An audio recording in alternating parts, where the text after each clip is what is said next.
Buenos días. Buenos días, profe. Buenos días, ¿cómo van? Bien, sí, señor. Bueno, dame 2 minutitos mientras entran y voy a hacer aquí algo interesante.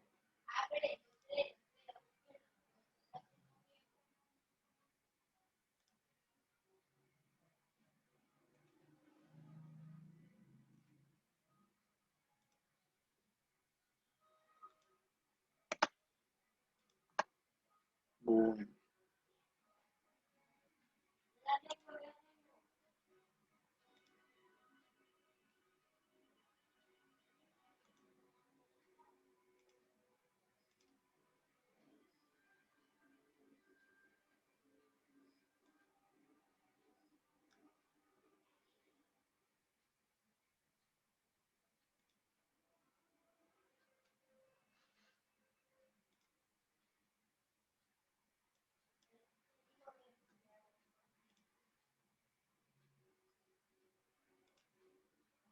bueno, ¿cómo van? Ya están, bueno, aquí nos faltan todavía compañeros, pero bueno, vamos a comenzar a trabajar. Bueno, ¿cómo van con esa lectura crítica? Primero que todo, veo aquí que está Zaida, está Oscar, está Lady y está Iván, ¿no? Hola, profe, ¿cómo está? Muy bien. ¿Qué más, Zaida? ¿Cómo le ha ido? Bien, sí, señor. Profe, en el taller de la lectura crítica, el taller lleva el punto de vista respecto a la lectura crítica de lo que uno está en desacuerdo. Exacto, en lo que está de acuerdo y desacuerdo, es correcto. Mm, Sí. Profe, ¿y de cuántas hojas se debe que hacer? Las que sean correspondientes, las que ustedes crean, no, pero no me saquen por ahí una hojita, no, maten una hojita, porque una lectura crítica de un artículo pues lleva siempre algunos procesos, entonces por lo menos las que ustedes crean correspondientes que necesiten para hacer el desarrollo de ese trabajo. Bueno, ¿alguna otra pregunta respecto al tema?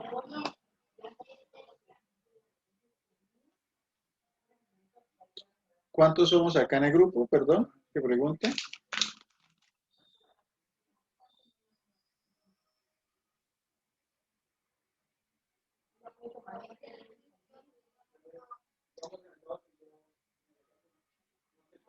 Bueno, entonces, pues siendo así, ya siendo las 11:05, vamos a comenzar sobre el tema. Ya mirando que han aclarado las dudas y las preguntas, entonces vamos a ir a la presentación y vamos a trabajar sobre el tema a continuación. ¿Ok? Bueno. Entonces, hoy como tal, ¿sí ven las presentaciones? ¿Sí están viendo la presentación? Sí, profe. Bueno, listo, Profe. perfecto. Bueno, perfecto, gracias. Bueno, entonces, vamos a irnos a la presentación grande y ya vamos a mirar. Bueno, hoy como tal, vamos a hablar un poquito sobre la taxonomía vegetal, pero primero que todo, pues quiero mm, darle a conocer algunos conceptos sobre los medicamentos, algún proceso sobre medicamentos con fitoterapia, ¿no? Entonces, bueno, vamos a hablar sobre una patología muy interesante. Inicialmente, esto siempre lo hago yo pues para entrar en contexto con lo que son los medicamentos como tal. Y aparte, entrar en contexto es como darle a entender la importancia de la fitoterapia dentro de las competencias del regente de farmacia como tal. La artrosis se produce cuando el cartílago, que amortigua los extremos de los huesos de las articulaciones, se deteriora gradualmente. El cartílago es un tejido firme y resbaladizo que permite un movimiento articular prácticamente sin fricción. Los síntomas más frecuentes son el dolor articular, la limitación de los movimientos, los crujidos y en algunas ocasiones el derrame articular. Además, algunas personas pueden presentar rigidez y deformidad articular. El síntoma que más preocupa a las personas con artrosis es el dolor. Eso es lo que definiría una patología tal como artrosis. Ahora, desde la farmacia natural, ¿qué podemos hacer?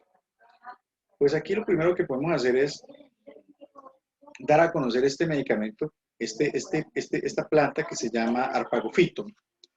El Arpagophyton procumbens tiene un nombre científico, de aquí es donde va la parte farmacodinámica, la farmaconoxia, y es que el Arpagophyton tiene una composición química donde tiene el 1% de los esteroides, que es el Arpagophyton, que es el que hace el efecto desinflamatorio. Tiene glucósidos y fenólicos y tiene otras trazas de aceites esenciales, como el beta-cisterol o los fitoterpenos. Todo esto hace que esta planta, con esta molécula, tenga las principales actividades del Arpagophyton y que radican su empleo en la parte antiinflamatoria como tal. Ahora, cuando uno mira los estudios realizados sobre el Arpagophyton, por ejemplo, en la parte de los Arpagophyton, un efecto antiinflamatorio comparable a una fenilbutasona. Recuerde que la fenilbutasona es comparable como un diclofenaco, como un ibuprofeno, porque pertenece a una línea muy parecida a los AINES, ¿sí?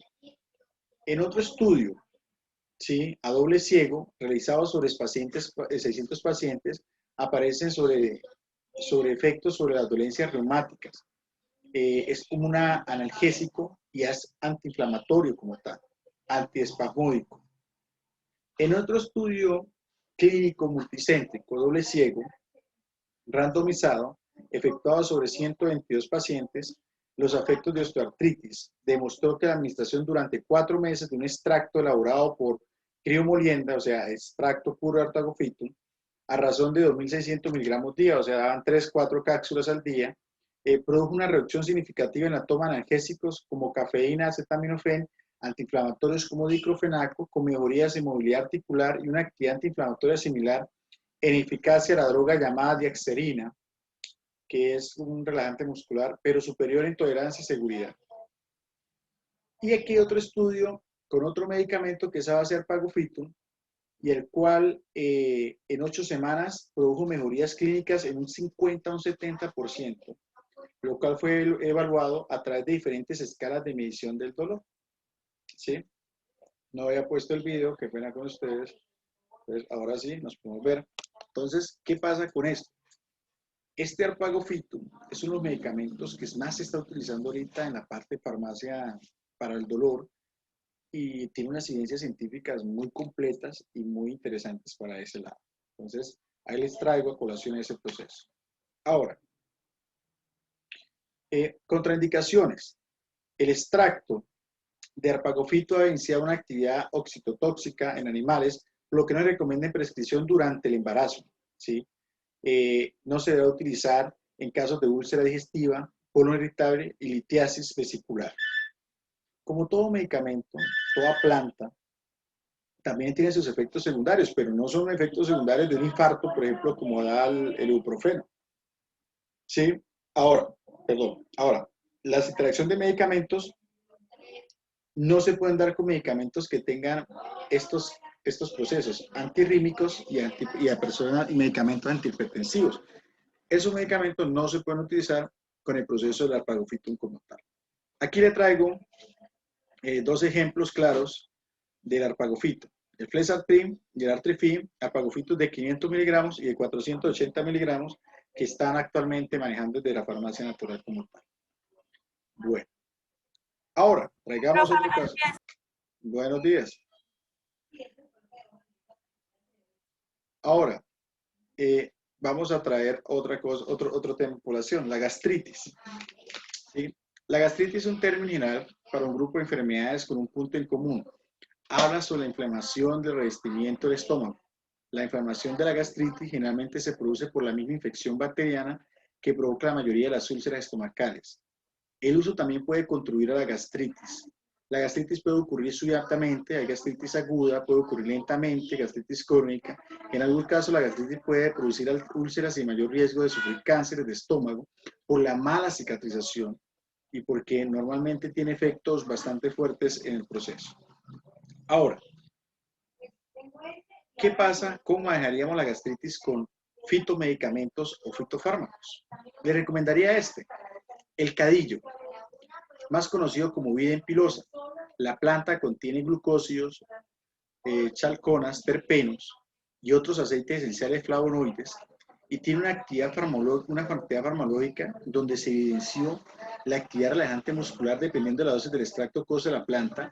El extracto de tautólico de la parte aérea presentó actividad antisecretora, gástrica, Profe, antiulcerosa. pero disculpe, ¿ese cadillo es la planta que a uno se le pegan como unas pajitas? ¿O ese es otro tipo de cadillo? No, no, es otro tipo de planta. Yo también pensé que era esa, pero no, esa no es. Sí. Mire la florecita. ¿Y esa sí la conseguimos en Colombia? Claro, eso hay por el monte lo que hay. Sí. Sí, Y en Santander, profe. también, eso es lo que hay ahí en la finca. Salgamos a la calle así, vamos a Socorro y subimos y eso es lo que hay por ahí. Lo que pasa es que hay que referenciarla. Esa es de la misma que se le pega a uno. Es de la misma familia, es muy parecida. Yo inicialmente la estaba mirando, pero yo tengo una aplicación para que usted no se confunda. Cuando ustedes quieran saber para qué sirve una planta, utilicen una aplicación que se llama Plagne. Esa aplicación, usted le toma foto a la planta y ella automáticamente la lleva a todos los archivos y le dice exactamente qué planta es, para qué sirve, si es venenosa, si no es venenosa, si es medicinal o no es medicinal. ¿Sí? Pero parece ser que el cadillo es muy parecido o es de la familia de las que se pegan ahí. Porque no he mirado unos frutos como tal, pero sí, yo también inicialmente que esa es pega, dije yo, de totazo. Así es que se llama aquí en Santander, ¿no? Entonces, No, profe, es que también hay otra planta que se llama cadillo, que son como unas pepitas, como cafecitas que traen puntito. La flor, ¿se parece mucho a la flor? No, esa sí no la he visto. Sí. no, o sea, uno mira la flor y como las no se parecen, tal vez tienen el mismo nombre.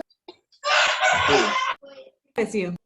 Bueno, listo. Entonces, ese es el punto. En todo caso, cuando tengan, yo les voy a colocar el nombre de la aplicación por el WhatsApp, para cuando vean una planta y ustedes quieran saber para qué es, ustedes van, toman una foto de la aplicación y dicen enviar, y la aplicación le dice exactamente qué planta es, cómo está calificada, familia, todo lo que necesiten de esa planta, y pues, de paso, pues sirve para hacer unas investigaciones muy interesantes.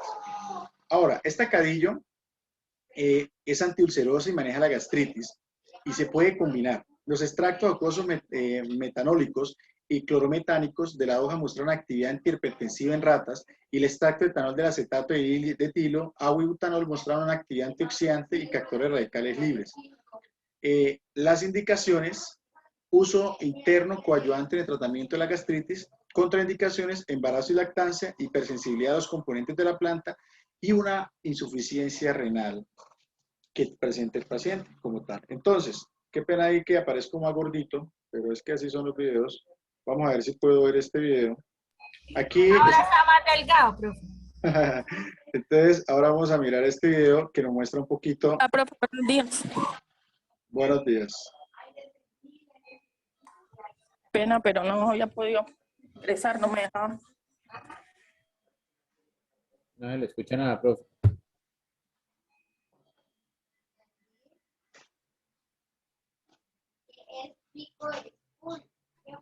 Profe, no se escucha. No se escucha el audio, ¿cierto? No, no, señor. Listo, perfecto. Esperen, entonces voy a salir, discúlpenme. Voy a salir y les voy qué pena con ustedes, y vuelvo otra vez a entrar porque aquí no está activado para que me escuche el audio. Sí, ahora sí, vamos a entrar. Shari, vamos a compartir. ¿Lo están viendo? ¿Lo están viendo Sí. actualmente? Bueno, ahora sí me dicen si lo escuchan o no lo escuchan. Estamos aquí desde la farmacia. ¿Lo escuchan? Sí, profe. Listo, ahora sí lo escuchan. Ahora listo, perfecto. Te lo voy a colocar. Hoy vamos a trabajar estas dos patologías que les acabo de mencionar en las diapositivas. La primera patología es la gastritis, que hablamos que es una inflamación, ardor y dolor en estado leve y moderado. Recuerden que con fitoterapia solo se pueden manejar patologías en estados leves y moderados. Para ello demostramos el Stox. El Stox es un producto que es a base de vid en pilosa y contiene aloe. En este producto lo que hacemos es, al tomarlo, hacemos una práctica de una capa protectora. Y al tener esa capa protectora ayuda a que el vid en pilosa haga el efecto cicatrizante y haga la regulación del pH alcalino. Está compuesto de aloe, vid en pilosa y alcaliniza totalmente nuestro pH, ayudando que el ácido baje, que haya menos acidificación y haga cicatrización rápida del proceso. Otras patologías que manejamos fue la artrosis. La artrosis, acuérdense que es un degeneramiento del cartílago, perdiendo la movilidad y la flexibilidad. Para eso habíamos hablado que existía algo que se llamaba la arpagofito procumbens. Es un medicamento como el Artriflex, que ustedes lo ven acá, que nos ayuda a mejorar el dolor, la inflamación, y es tan efectivo como un diclofenac con un ibuprofeno o como cualquier nimesulina o cualquier AINES que se presente en el mercado. Es un producto que no tiene efectos secundarios y al contrario de cualquier otro producto fitoterapéutico, otro producto alopático, no produce efectos ni en riñón ni produce paros cardíacos. Ahora, compañeros, desde la farmacia... Profe, ¿arpagocito qué? Los fitofármacos y los fitomedicamentos. Muchas gracias. Ya le digo, es Arpagofito procumbens. Lo puedes conseguir como Artriflex, aquí está, o Artrific aquí en Colombia como tal. ¿Listo? Y el cadillo lo puedes conseguir como stocks, o lo puedes conseguir también como vida en pilosa, lo pueden conseguir como Gastrolec. Pero aquí les quiero traer otro videito donde explico un poquito más sobre el tema de la acidificación y la gastritis. ¿Ok? Bueno, me dice si escuchan el video. Hoy nos va a hablar sobre la acidez estomacal. Hoy nos va a hablar sobre la acidez ¿Sí escuchan el video? Sí, señor. Listo, perfecto. Entonces vamos a hablar sobre el tema. ¿Sí? estomacal, dolencia que a muchos tiene con problemas de salud, y él nos va a dar el por qué se sucede y cómo tratarla. Bienvenido, mi doctor. Muchas gracias, doctor Rogelio Toliense de Canal 8. La acidez. Pues nosotros hablando un poquito de la acidez tiene unos principios y una significación muy interesante. Si usted presenta boca amarga, si presenta reflujo gastroesofágico, normalmente ese es un síntoma y un signo del cual hay que tener mucho cuidado. Primero que todo, cuando hay demasiada acidez, lo más probable es que usted esté presentando unos inicios de una bacteria que se llama Helicobacter pylori, una bacteria que fue descubierta en 1996 y sus ganadores de Premio Nobel de Medicina por descubrirlo se dieron de cuenta que esta bacteria puede estar involucrada en diferentes cánceres de estómago. Ojo, con solo una acidez. Segundo, si hay demasiada acidez, podemos estar involucrados también en problemas de vesícula biliar, demasiados procesos a nivel de la vesícula biliar. Tercero, si hay demasiada acidez, lo más probable es que usted tenga principios de gastritis, esofagitis, duodenitis, y para ello necesitamos algo muy interesante. Primero que todo, regular la acidez. La nutrición es importante. ¿Qué alimentos necesito dejar de consumir para regular esa acidez? Primero que todo, la alimentación, porque nosotros somos, si no nos nutrimos, no tenemos la capacidad de regenerar nuestro organismo como tal. ¿Qué alimentos?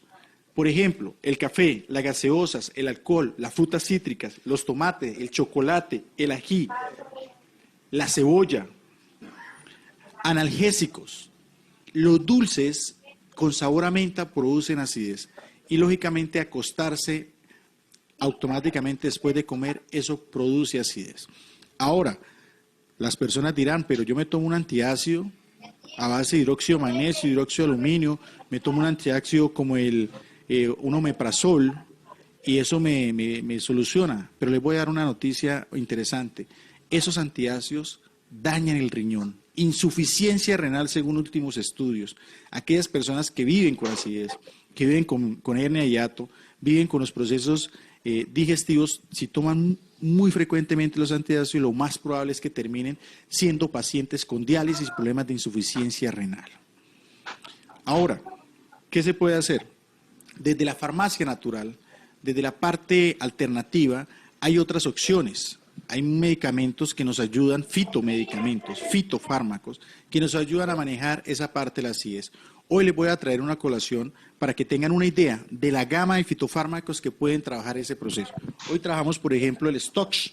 Es un medicamento con principios activos de origen natural totalmente, 100%. Ayuda a mejorar la acidez. ¿Por qué? Porque regula el pH del estómago y hace que haga un proceso completo a nivel del sistema digestivo, ayudando en la gastritis, en la duodenitis, alcalinizando el cuerpo, mejorando las funciones del colon como tal. Si hay un medicamento que tomar para ayudarle esto, que tiene a base de principios básicos en plantas, toma Stocks, que es un medicamento muy interesante para eso. Hay otros medicamentos del mundo natural. Esto es un ejemplo muy interesante, un medicamento que les puede ayudar a regular la acidez sin necesidad de incurrir a problemas renales serios, como lo hacen los antiácidos de nivel alopático como tal. Digamos. ¿Listo? ¿Escucharon el video? Total, profe, lo vimos en la Listo. televisión. Bueno, excelente. Eso está muy bien. Bueno, ¿por qué yo siempre traigo el Stocks? Pues no sé si saben, ese medicamento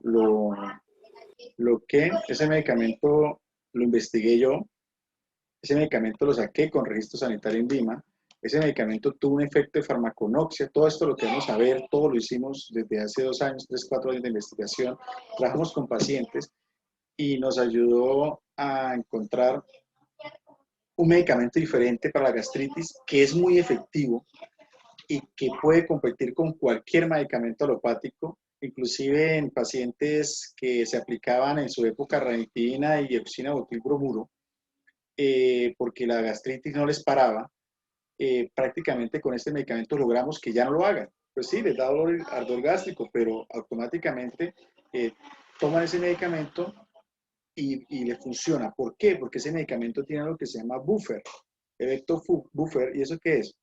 Imagínense que cuando usted toma un hidróxido de aluminio, un hidróxido de magnesio, un medicamento con otros compuestos, lo que hace es bajar el pH para que haya cicatrización y mejore el ardor y el dolor. Sí, pero ellos bajan demasiado el pH y lo que hace el cuerpo es un efecto de rebote. Cuando baja demasiado el pH, llega el cuerpo y dice, ¿cómo así? Con los receptores, el pH bajó, el ácido bajó. Entonces necesito aumentar la acidificación del estómago porque el estómago tiene una acidificación para poder degradar los alimentos. Le hace un efecto de rebote mandando más ácidos y lo que hace con el tiempo es que la gastritis aumente y el dolor aumente. No sé si han dado cuenta de eso. Y eso pasa con los hidróxidos. No pasa con los inhibidores de la bomba de protones, pero los inhibidores de la bomba de protones producen problemas renales a largo plazo, ¿sí? Y hacen procesos irreversibles muchas veces en la producción de ácido como tal.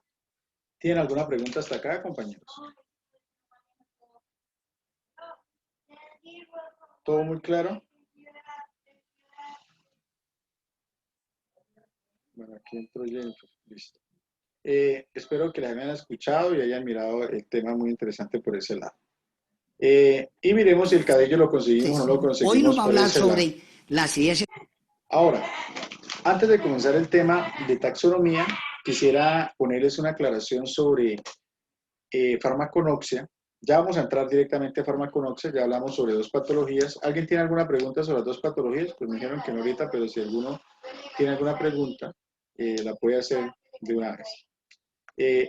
Ahora vamos a hablar un poquito, antes de entrar a taxonomía, quiero hablarles un poquito, pasarles un videito muy sencillo sobre los inicios de la farmaconoxia a nivel mundial y vamos a hablar un poquito sobre ese tema como tal. Vamos a hablar de taxonomía y la división de la farmaconoxia hoy como tal. Entonces les voy a poner este video para que lo revisen.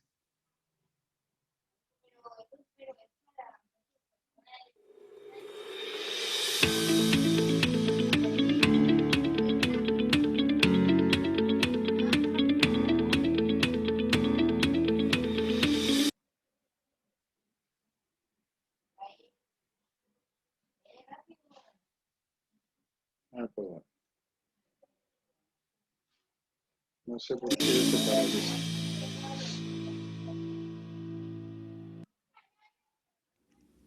Continuamos con la segunda parte de la historia de la farmacognosia. En esta sección veremos cuáles fueron los aportes más importantes de las diferentes culturas al desarrollo de esta ciencia. Farmacognosia en la cultura china.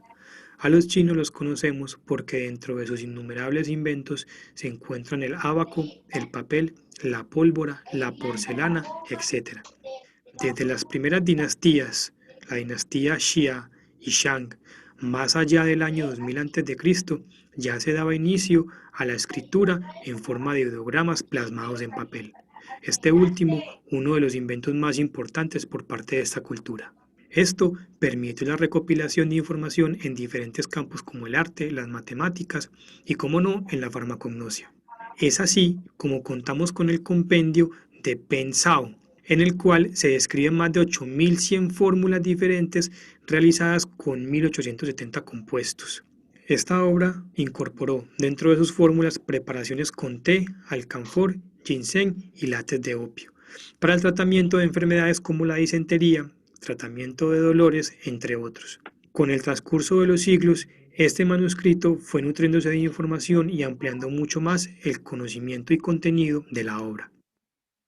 Dentro de su trasegar, a través de los siglos, los chinos se han desarrollado en diferentes aspectos. El comercio y la navegación fueron algunas de ellas. Esto permitió el establecimiento de rutas comerciales, no solo dentro de su vasto territorio, sino también con las culturas lejanas, occidentales como las asentadas en Europa. En la dinastía Ming se da un hecho fundamental y es la recuperación de una fragmentada sociedad china. El emperador Xu Di, o el Hijo del Cielo, fue un enamorado de las relaciones internacionales y los tributos. Dio orden a uno de sus eunucos llamado Shen He para que preparara una de las mayores flotas de barcos que se ha visto en el mundo para navegar más allá de los límites conocidos y dar a conocer su imperio por medio del pago de tributos. Estos tributos no obedecían tácitamente a un flujo de dinero, sino a la presentación de animales, minerales, piedras preciosas y plantas. Esto permitió un flujo importantísimo de información y de plantas medicinales con diferentes usos. Es así como se conoció que la pimienta, al igual que la seda, se llegó a usar como una moneda de cambio, ya que su importancia radicaba en que se utilizaba para ayudar a la digestión, promover la diuresis, la transpiración y limpiar los ojos. Ayudaba a disminuir los escalofríos, el tratamiento de la mordedura de animales salvajes y que podía favorecer abortos. Generaba infertilidad, ayudaba a curar cualquier tipo de dolor de pecho, servía para tratar la esplenomegalia, las afecciones de la garganta y mejoraba la digestión, disminuyendo los cólicos. Estimulaba el apetito y tenía una actividad analgésica. Asimismo, podía disminuir la inflamación de glándulas y curar leprosos. Es así como las actividades farmacológicas presentes en esta planta le daban un valor comercial a este tipo de productos. La ruta de la seda es una ruta comercial de más de 14.000 kilómetros de recorrido tanto por tierra como por mar. Cruza la fría y dura estepa, pasando por los imponentes Himalayas y atravesando la mítica región persa, hasta llegar a la puerta de Europa, la península de Anatolia, o lo que hoy conocemos como Turquía. Esta ruta nace en la dinastía Han, de forma contemporánea con los romanos, dando inicio en lo profundo de China y llegando hasta Roma, porque obviamente todos los caminos conducen a Roma. Esta es una ruta que permite el intercambio de información y de ideas, no solo entre estas dos comunidades, sino también entre las innumerables comunidades intermedias que atraviesan esta ruta comercial. Esta ruta permite un verdadero contacto entre las civilizaciones, atravesando lo que hoy conocemos como India, Afganistán, Irán, Irak y Siria. La ruta se extiende también hacia la Oceanía y África por vía marítima. La seda, como la pimienta, fue considerada en esta ruta como una moneda comercial, las cuales eran utilizadas para intercambio de bienes.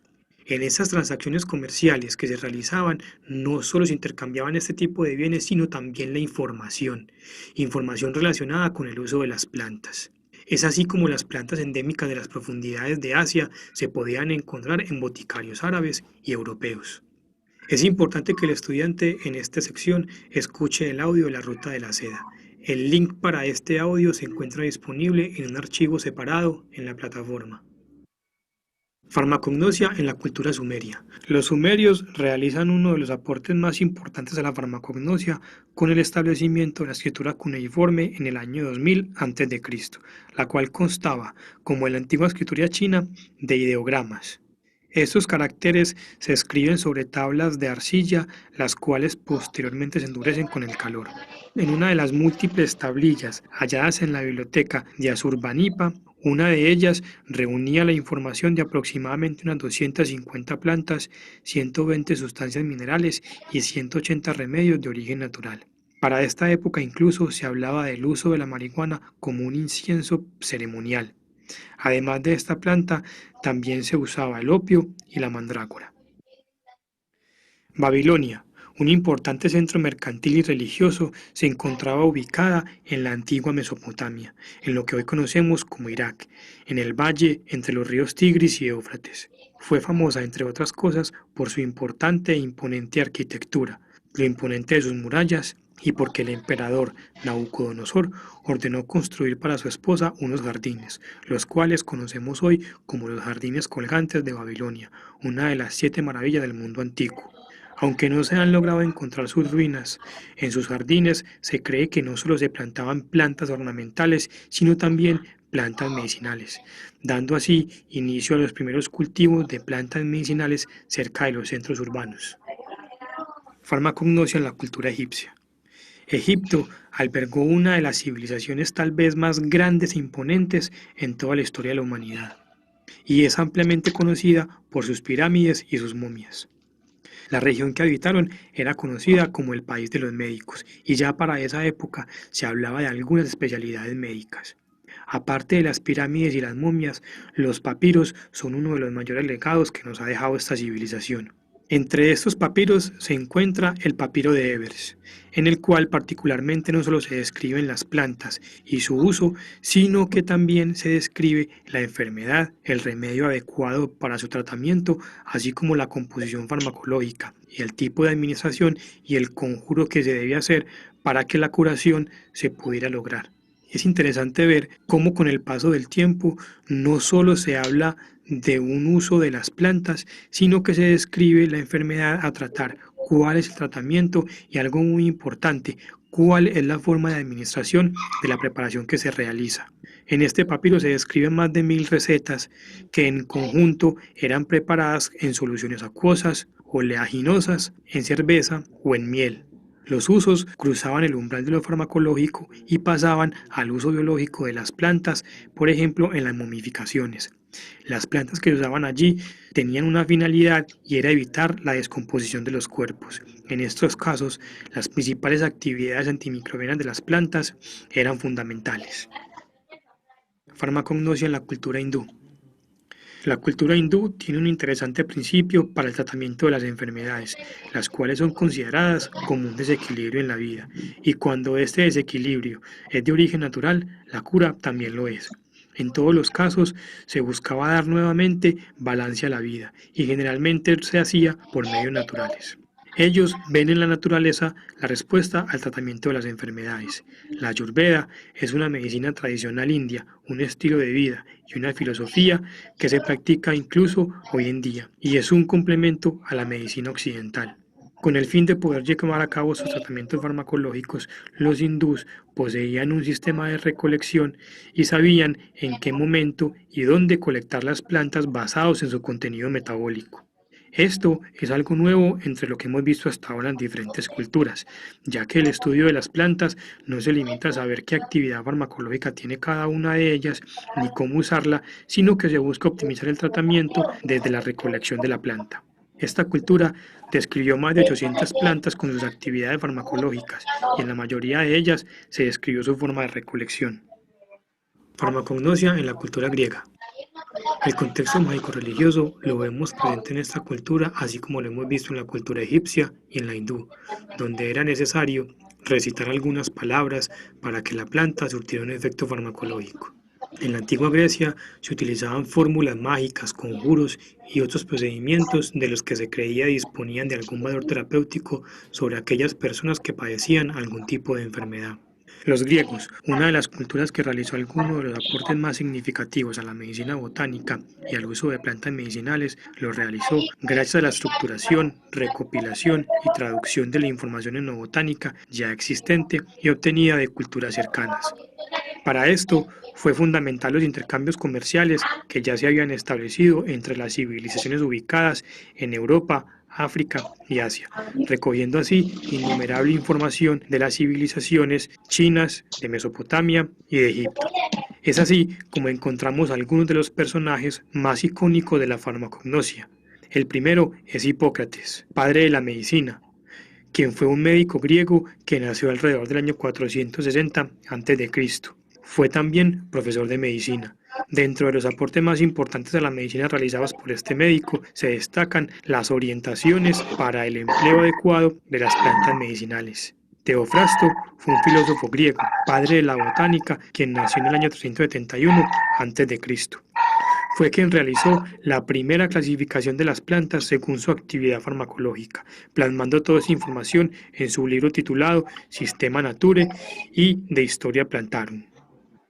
Sin embargo, fue Pedaño Dioscórides quien realizó el que es considerado el aporte más importante a la farmacognosia por parte de esta cultura.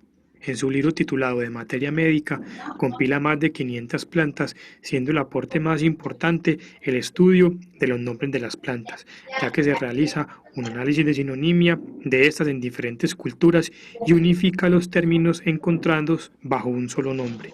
Es así como la unificación de los términos se convierte en uno de los aportes más importantes realizados por esta cultura en cabeza de este personaje, el precursor de la farmacopea. En el trabajo realizado por Dioscórides, de cada planta se detalla qué se debe tener en cuenta a la hora del cultivo, cómo y en qué época se debe hacer la recolección, cuál es la parte de la planta que tiene la actividad farmacológica y cómo se debe usar la planta. Integra en el libro esquemas o dibujos de la planta, haciendo que sea mucho más fácil reconocerla. De este libro, posteriormente se hacen numerosas traducciones en diferentes lenguas. Farmacognosia en la cultura romana. En el caso de los romanos, su medicina se basaba en la agricultura, pues de las plantas que ellos cultivaban se extraían diversos remedios. Había en ellos gran influencia en la cultura griega, y en esta cultura eran los esclavos los que preparaban y administraban los medicamentos. Esclavos que venían de diferentes partes del vasto imperio romano y que traían consigo una valiosa información del uso de las plantas medicinales y de sus respectivas preparaciones en cada una de sus culturas.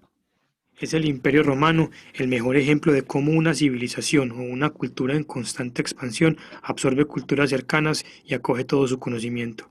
Es por eso que gran parte del conocimiento del Imperio Romano proviene de los griegos. Sus actividades de comercio, las guerras y la consecuente colonización y adhesión de sus nuevos territorios hace que estos factores hayan sido esenciales para el desarrollo de la farmacognosia en la Edad Antigua y en la Edad Media. Farmacognosia en la cultura árabe. Entre los siglos 8 y 9, los árabes incorporaron el saber médico de origen griego, especialmente de Galeno, Aristóteles y Dioscórides, combinándola con algunos de los elementos de la medicina clásica de la India. Para esto se debieron hacer traducciones de los textos romanos y griegos al árabe, consolidando el dominio del sistema galeno en la medicina islámica y más tarde en la europea, que dependió durante varios siglos de las obras en árabe. Los árabes gozaban de una gran fama y reputación por ser grandes médicos y cirujanos, y por fundar diversas escuelas de botánica. Fueron grandes químicos, donde la alquimia tuvo un gran valor en el mundo árabe, con influencia en la farmacología y en la farmacia. Su imperio fue casi tan grande como el romano, y las traducciones realizadas al árabe permitieron el desarrollo de la farmacognosia en una cultura que requería de plantas analgésicas para poder llevar a cabo procedimientos quirúrgicos, entre otros. Bueno, entonces, esta es la historia de la farmacognosia prácticamente en Europa. Es algo muy interesante.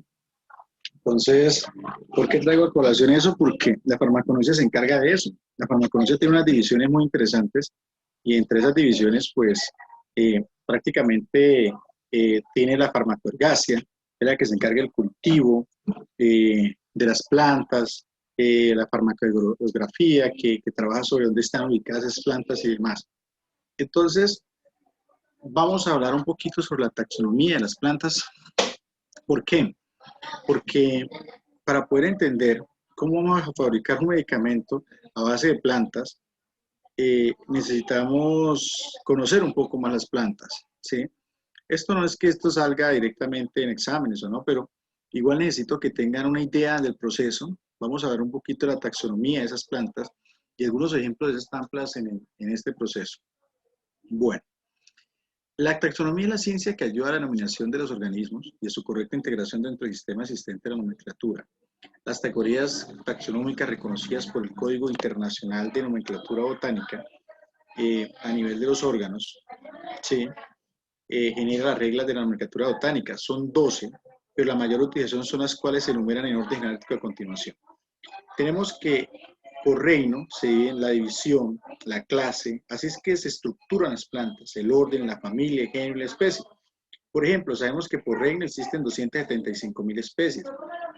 Sabemos que por la división, 250.000. por clase 235.000, por orden 18.000, por familia 3.500, por género 500 especies. ¿Sí? Y la especie, pues digamos una rosa galenica. Aquí tenemos un ejemplo de las plantas, especialmente de la rosa, cuántas capacidades, cuántas plantas existen, por filium, por reino, por división. Y eso es lo que nosotros tenemos que comenzar a entender un poquito de cómo están clasificadas estas plantas como tal.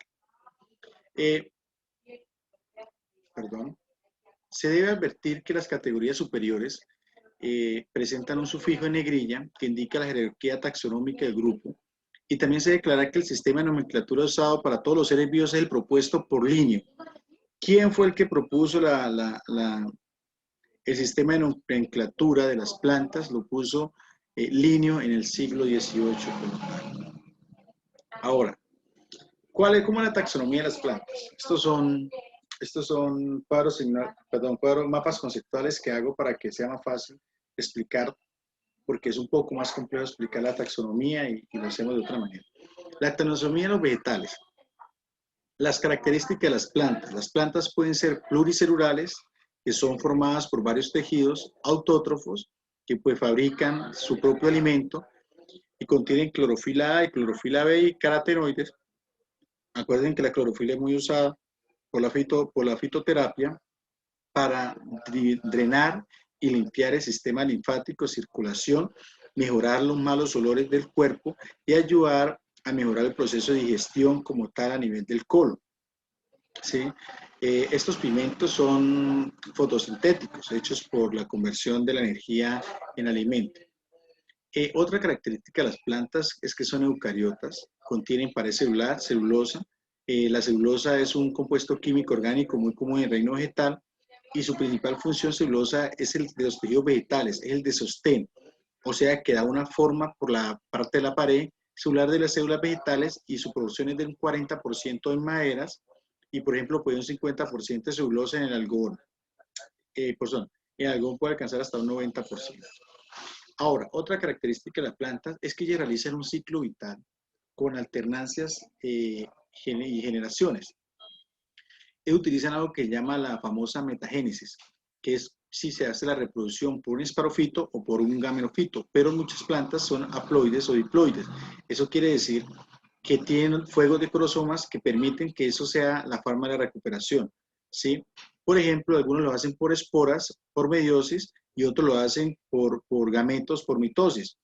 Y así va generando, o sea, es como un ciclo vital, comienza a producir una reproducción por gametos, se vuelven haploides, tienen un juego de cromosomas, forman gametos por mitosis, luego hacen una gametofita, luego hacen un esporofito, forman esporas por meiosis, tienen un juego de cromosomas y se vuelven diploides, y por último esporofito nace y crece, ¿sí? Los gametos pueden ser masculinos o femeninos, o sea, la mayoría de plantas son hermas, o sea, tienen los dos juegos para poder crecer y generar ese proceso. Bueno, teniendo esa característica de la anatomía vegetal, lo que podemos decir es que las plantas medicinales, a partir de donde se salieron, o sea, a partir de unas algas verdes llamadas carofitas o charofitas, ¿sí? Estas algas contenían mucha humedad y fueron las primeras que tuvieron como opción para hacer prácticamente todas las plantas medicinales salieron de esta alga como tal, ¿sí? ¿Y qué son las carofitas? Las carofitas se dividen en 4 grupos de plantas especiales después que evolucionaron, y fueron las briofitas, las pteridofitas, las gimnospermas y las gimnospermas, ¿sí? Las fiofitas son pequeños, son pequeñitas, crecen por falta de xilema y floema, o sea, no tenían un tejido de comunicación entre sí, y se desplazan en un proceso difuso. Son llamadas avasculares porque no permiten retener agua. Entonces necesitan agua para fecundar y sin ellas se deshidratan aceleradamente. Aparecen después las pteridofitas, que son pequeñas, necesitan agua para fecundar, por tener vasos conductores no se deshidratan y se fortalecen en el movimiento de la savia. Luego aparecen las gimnospermas, que son la mayoría de las plantas, que son árboles, contienen vasos conductores, son coníferos como el pino y sus hojas son en agujas. Y por último tenemos la división de las angiospermas, que son las plantas más dominantes, y de aquí salen las plantas medicinales. Son las que han evolucionado y tienen diferentes vasos conductores que le permiten que no se deshidraten y generen ninguna proceso ante esa eliminación de la planta como tal. Ahora, las divisiones, comenzamos por las pteriofitas, que el más común son los helechos. Esto es una pteriofita. Las briofitas son los musgos y cuentan con un gran número de taxas en Colombia, pero su aporte con plantas de uso medicinal es muy pobre. Las pterofitas son farmacéuticamente bien conocidas en cuanto a los helechos, son tenicidas, y el licopodio. El licopodio se utiliza mucho en medicina homeopática para drenar el hígado y hacer una correcta desintoxicación del organismo como tal. Las briofitas, estas son las briofitas, son las plantas hepáticas, la mayoría de musgos que se pegan, y ellos están muy seguidos, muy pegados donde haya afluentes de agua, porque donde no hay agua ellos no pueden nacer, donde ella tiene que haber bastante humedad para que ellos nazcan, y ese es el musgo que ustedes ven. Esas son las primeras plantas en evolución que fueron las briofitas y que todavía pertenecen. Las pterofitas son como los helechos comunes que vemos acá. Esas planticas son un poquito más, tienen procesos vasculares y permite que puedan retener un poco más agua en ese proceso. Tenemos las gimnospermas y las angiospermas, que son ya plantas medicinales como tal, y algunas son coníferas como en el proceso. Ahora, ¿cuáles son las características de las briofitas? Que carecen de cutículas, que viven en un ambiente húmedo, carecen de semilla, tienen gameofitos dominantes, estamos hablando de los musgos, órganos dominantes, arquegonio, similar a un óvulo, y anterorio, similar a un espermatozoide. O sea, ellas mismas hacen su proceso de fecundación y nacen en sí. Entonces tienen ese efecto rápido de crecimiento en tal, pero no pueden sobrevivir sin agua. De la briofita normalmente sacan algunos antibióticos como tal, y hacen que su utilización de la realización de diversas conversiones químicas, como la producción de insulina, como la transformación de células o plantas superiores, por incorporación de parte del DNA de un plasmático bacteriano llamado el genoma de la planta.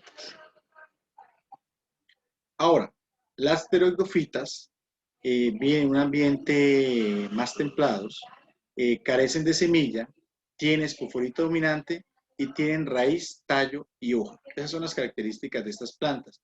Entre ellas tenemos la cola de caballo, que es una planta muy conocida por ustedes y que tiene una acción ya de planta medicinal. Por ejemplo, se ha reportado la presencia de alcaloides pirínicos, nicotina y palestrina, flavonoides, glicosados, esteroides, tripertenos, saponinas, ácido cílico, que es muy bueno. El Equisetum tiene este ácido cílico que para las articulaciones es genial, muy reconocido por eso, y también por ser un diurético. En la actividad farmacológica se dice que se presenta, el extracto presenta actividad neurotiogénica en células, y el extracto de butanol en agua es un relajante de la musculatura lisa frente a contracciones inducidas por la neopiperina. En conclusión, podemos decir que su actividad farmacológica está en sus indicaciones, es un diurético, y uso externo es un antiséptico como tal. ¿Sí? Bueno, ahora, las gimnospermas, que son los leñosos, son los árboles leñosos, son los mareables, sus órganos son los conos, son diploides, presentan semillas desnudas. Profe, ¿será que le puede quitar ese recuadro negro? Que es que casi no deja ver. ¿Cuál recuadro negro? ¿Este? ¿Qué no puedes ver? ¿Aló? Es que en la parte superior aparece como un cuadrito negro, entonces tapa como las primeras palabras de la parte de arriba. Ah, es que ese cuadrito negro es cuando entra alguien o mueve y él se activa y desaparece, activa y desaparece. Pero no, la verdad, muestra a ver si lo puedo mover hacia un lado. Ah, ya listo. Ah, ¿ya lo ven? ¿Lo Sí, siguen profe, viendo? lo ve. Ya no, ahí ya Ah, no. listo, Ya listo, no. perfecto. Exactamente, listo. Perfecto. Bueno, sigamos. Les decía que las gimnospermas son las que presentan semillas desnudas, no tienen frutos y tienen un esporito dominante.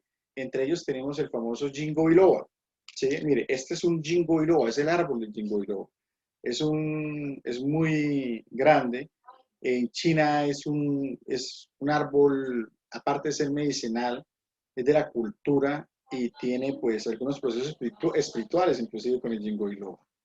Por ejemplo, en la acción farmacológica se ha demostrado que el extracto puede mejorar algunas afecciones de la función visual ocasionadas por desórdenes circulatorios. se ha determinado actividad del extracto de las hojas en el tratamiento de la tinnitus y vértigo. Se han obtenido resultados positivos en una amplia gama de estudios clínicos relacionados en el uso extracto de las hojas en tratamientos con pacientes de insuficiencia cerebrovascular, o sea, deficiencia de circulación periférica cerebrovascular y oxigenación. También en demencia hay estudios. Hay estudios en insuficiencia cerebrovascular o alteraciones cognitivas, aquellas personas que no memorizan bien, concentración, no recuerdan qué deudas hay que pagar, ¿sí? Pero sí recuerdan lo que hay que cobrar. Entonces, eso podemos utilizar Ginkgo biloba para eso, para que haga un equilibrio en eso. Han arrojado resultados de estudios en enfermedades arteriales periféricas oclusivas y efecto protector contra daño cardíaco, que es inducido por hipoxia, por falta de oxigenación. Y aquí me gusta mucho un estudio que sale, y es que es vasoconstrictor y aumenta la resistencia capilar evitando daños a nivel de las arterias como tal, y se ha reportado una actividad antiinflamatoria y antinosectiva. ¿Qué es antinosectiva? Baja el umbral del dolor para que el paciente experimente menos dolor en su patología y ayude a recuperar el paciente rápidamente, ¿sí? Su uso interno es un vasodilatador periférico y tiene una precaución. Claro, no utilizar extracto de planta cuando las arterias presentan alto grado de arteriosclerosis y hayan perdido su capacidad de respuesta inmune al sistema inmunológico como tal.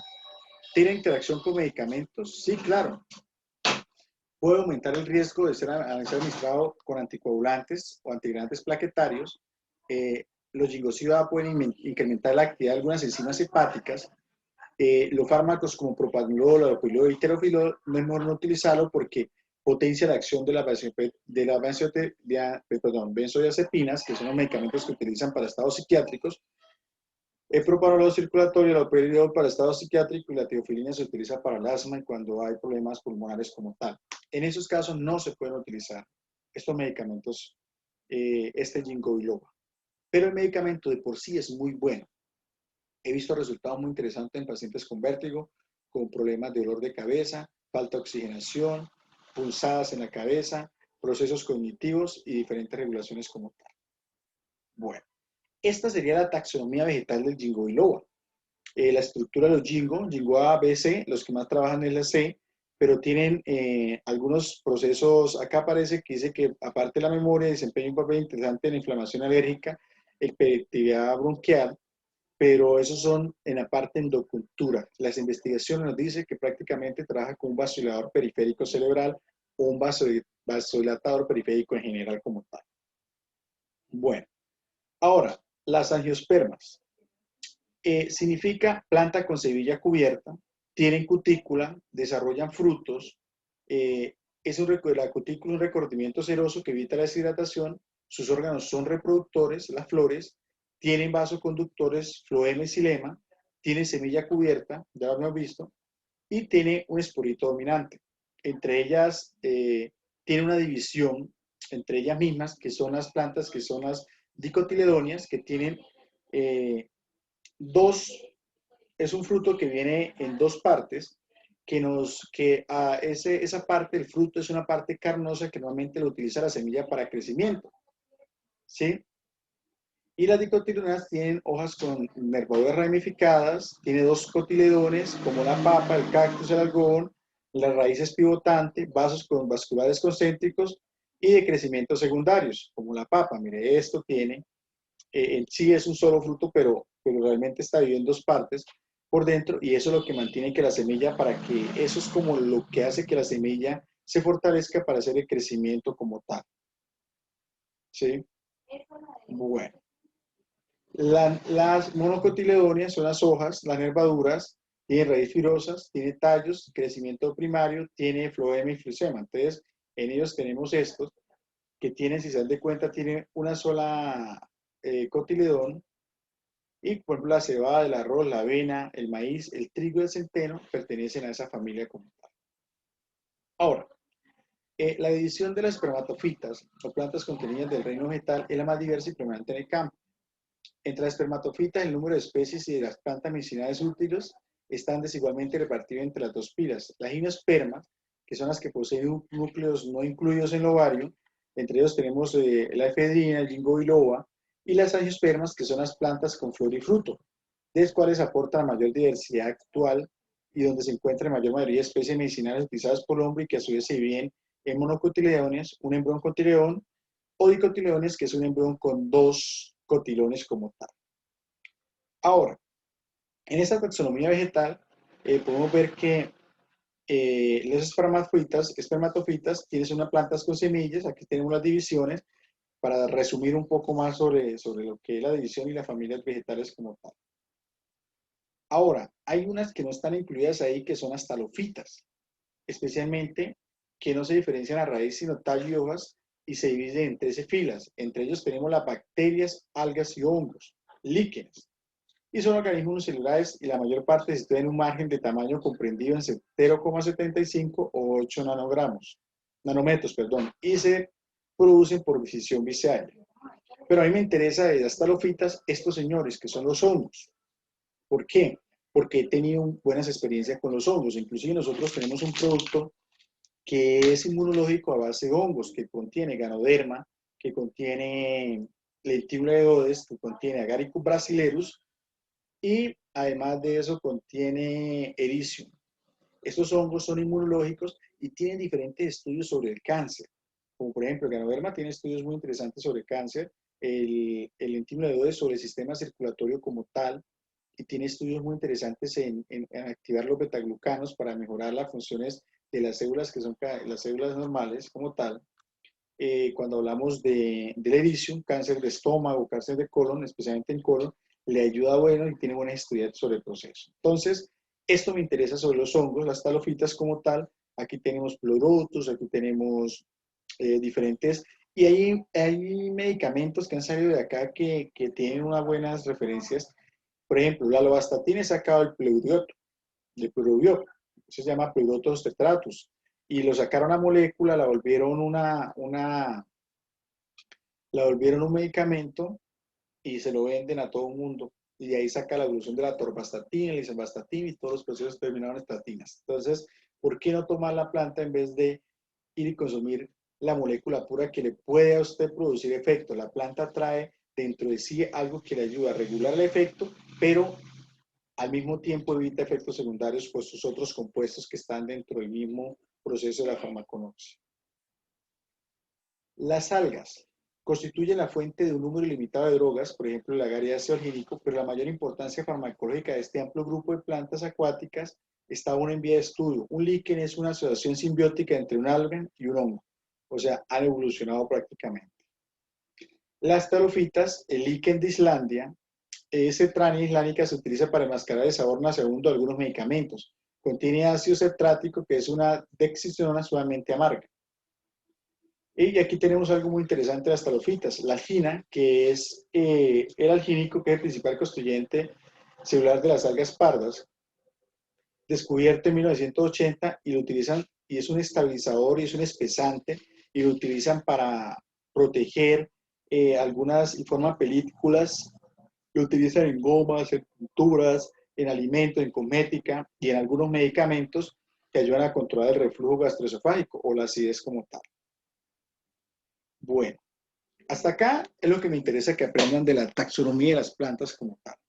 Ahora, les había dicho que la farmaconoxia tiene unas divisiones y que esas divisiones prácticamente dependen mucho de su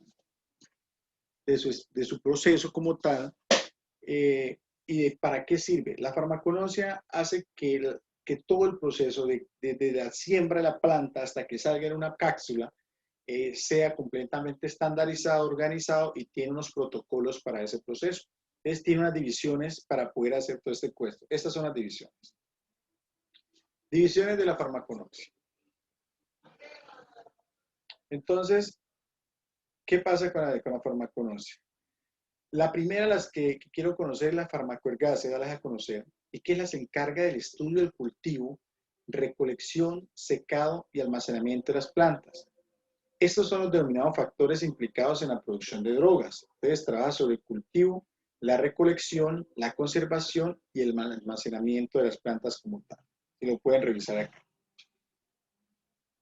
Entre ellos tenemos que el cultivo, ellos se encargan del clima. Entre los hallazgos se encuentran que los trabajos sobre el cáñamo, o sea, la marihuana, índico, variante de la cannabis sativa, el cañado europeo, cuyas semillas cuando se cultivan en Inglaterra son ricas en cannabidiol y desprovistas de tetroideocannabidiol, mientras que las mismas cultivadas en Sudán comienzan a producir tetroideocannabidiol y su primera generación alcanza en la segunda hasta el 3.3% con la suficiente disminución. ¿Qué quiere decir eso? Eso nos quiere decir que yo puedo llevar unas semillas de acá y sembrarlas en otro sitio, pero no nos va a producir los mismos compuestos. La planta es exactamente la misma, pero produce menos compuestos. Entonces, ¿qué pasa? El clima es importante. Mire, eso pasó con el noni. Yo me acuerdo cuando llegó el noni tailandés acá, y eso todo el mundo, el noni de Tailandia, el noni de Tailandia, y eso pasa con otra planta que ya les digo cuál es. El noni Tailandia, y llegaron y comenzaron a sembrar noni acá. No sé si ustedes vivieron la época del noni. Yo sí la viví. Entonces, ¿qué pasaba con eso? Sí, hacían como un vino con eso, ¿cierto? Hacían un vino de noni, muchas veces lo dejaban, eso lo dejan fermentar y se tomaban una cucharadita al día, pero el más osado se tomaba hasta 3 cucharadas y eso hace un efecto paroxístico del sistema nervioso central y lo que hacía era el efecto contrario. En vez de relajarlo, lo que hacía era alterarlo y generar que todo fuera. ¿Y porque no se sabía utilizar? Entonces, ¿qué pasó? En Tailandia el noni, buenísimo. Yo probé una vez el noni tailandés y esa vaina es berraquísimo para el sistema nervioso, para la circulación y para todo. Pero cuando probamos el noni aquí en Colombia no servía para eso. Daba lo que daban efectos secundarios y otras reacciones y realmente muy pocas veces generaba el efecto que se requería del noni, de la morinda citrofola, es el nombre del noni. Entonces, ¿qué pasaba? Pues pasaba esto, que por el clima y por el ambiente, entonces la planta producía otras moléculas y no producía la molécula que producía en Tailandia y por eso es diferente. No es lo mismo sembrar albahaca aquí en Socorro, en la mente de Socorro, que ir a sembrar albahaca a la Guajira.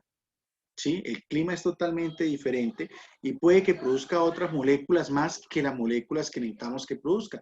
Y por eso, mire, aquí dice, el tetroideocannabidiol es lo que produce la acción alucinante de la marihuana, ¿sí? Y en unos cultivos de Inglaterra eran más ricos en CBN, que es el efecto antiinflamatorio, que en tetroideocannabidiol, que es el efecto regulador de los efectos psicóticos. Y en otros países sí aparecía la misma semilla con tetroideocannabidiol y menos con CBD. Entonces, eso es lo que pasa con las plantas y por eso muchas veces hay que saber el cultivo y dónde siembran las plantas para que traigan su mejor proceso, traigan las mejores moléculas como tal. Bueno, las lluvias.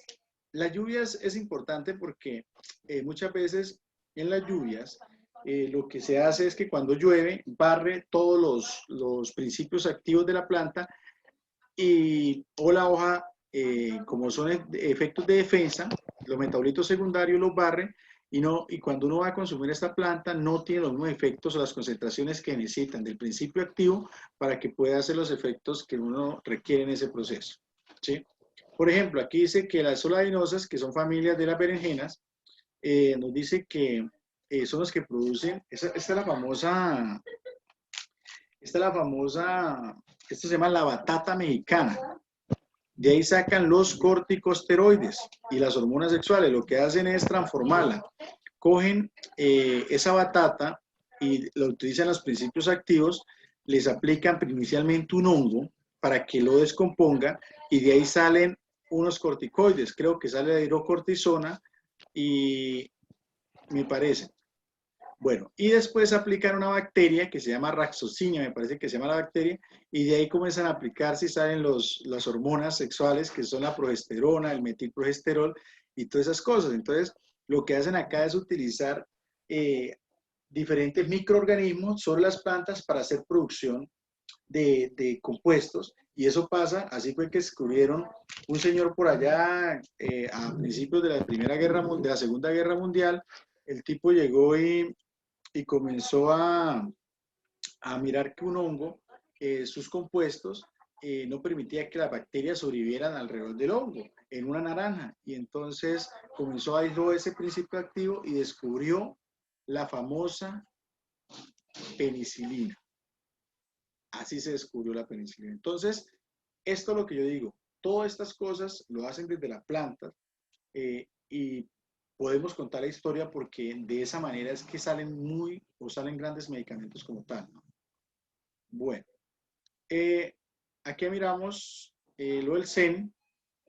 El SEN cuando depende de la temporada, acuérdense que el SEN es uno de los laxantes, de ahí sacan un medicamento que se llama Bisacodilo, y se utiliza mucho como laxante, pero cuando hay demasiada sequía, él pierde los senocidos, que son los que hacen los efectos de efectos completos de tipo laxante dentro del cuerpo como tal. ¿Sí?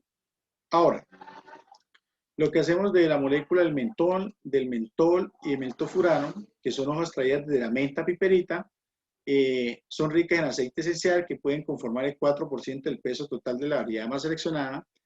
Algunos componentes determinan que puede influir en la calidad de la esencia natural, en el valor comercial de la esencia de la menta. Los estudios de control genético de la biosintesis, los monoterpenos, la menta, y posee diferentes procesos comerciales. Acuérdense que la menta piperita lo utilizan también como para procesos de gastritis y cosas. Hola, profe.